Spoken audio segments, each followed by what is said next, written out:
దేవుని ప్రేమ కంటే ముందు ఏ ప్రేమ కూడా సరిపోదండి. దేవుని ప్రేమే గొప్పది. తల్లి మనకు జన్మనిస్తే దేవుడు దాన్ని పునర్జన్మనిస్తాడు. అంతేనా కాదా?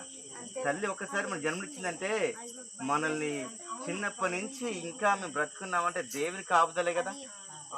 తల్లిదండ్రులు మనం ఏం చేస్తారు, మన యుక్త వయసు వచ్చేదాకా పెంచుతారు. లేదంటే మన చదువులు అయిపోయిందాకా అంటే పెళ్ళి అయిపోయిందాకా మన బరువు బాధ్యత చూస్తారు. తర్వాత వాళ్ళనే ఇంకొకరు చూసుకునే పరిస్థితి వస్తుంది. లైఫ్ లాంగ్ తల్లి కానీ తండ్రి కానీ ప్రేమించడం సాధ్యమవుతుందా? పోనీ పిల్లలు తల్లిదండ్రులు ప్రేమించే స్థితిలో ఉన్నారా ఈ దినాల?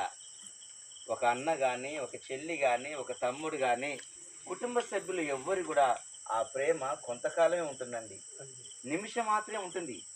ఒక మాట చెప్పాలంటే, ఒక మాట అంటారు పెద్దలు, బెల్లం ఉన్నంతసేపు వేయగలన్నట్టుగా అలాంటి రోజుల్లో మనం ఉన్నాం.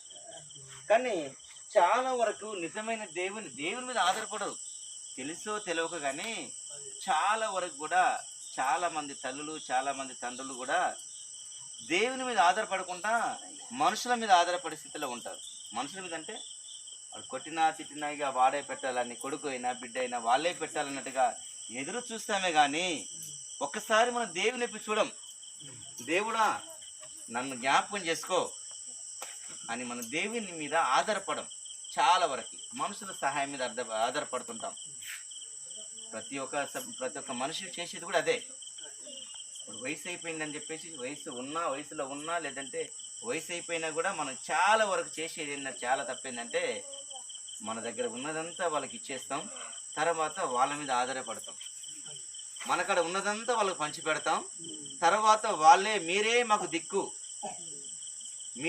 దిక్కు, నువ్వు పెట్టకపోతే ఇంకా నా పరిస్థితి ఏంటి అనే స్థితిలో ఉంటాం. కానీ మనందరికీ తండ్రి అయిన దేవుణ్ణి మాత్రం జ్ఞాపకం చేసుకోం. చాలా వరకు ఎప్పుడు జ్ఞాపకం చేసుకుంటామంటే ఏదన్నా ఒక మరణకరమైన వ్యాధి వచ్చినప్పుడు, ఏదైనా రోగం వచ్చినప్పుడు, ఏదైనా కష్టం వచ్చినప్పుడు మాత్రమే దేవుడు గుర్తొస్తాడు.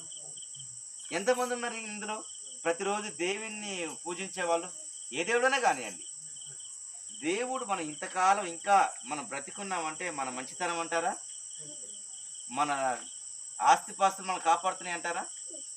మన వెండి బంగాళాలు కాపాడుతున్నాయంట? లేదు. ఇంకా మనం ఇంకా బ్రతికున్నామంటే ఆ దేవుని కృప, ఆ దేవుని కాపుదల ఉండబట్టే మనం ఇంకా బ్రతికున్నాం. దేవుని నామానికి మహిమ కలుగు. చూశారండి ఈ పాటలు ఎంత అర్థం ఉందో. తల్లికి లేనటువంటి ప్రేమ, తండ్రికి లేనటువంటి ప్రేమ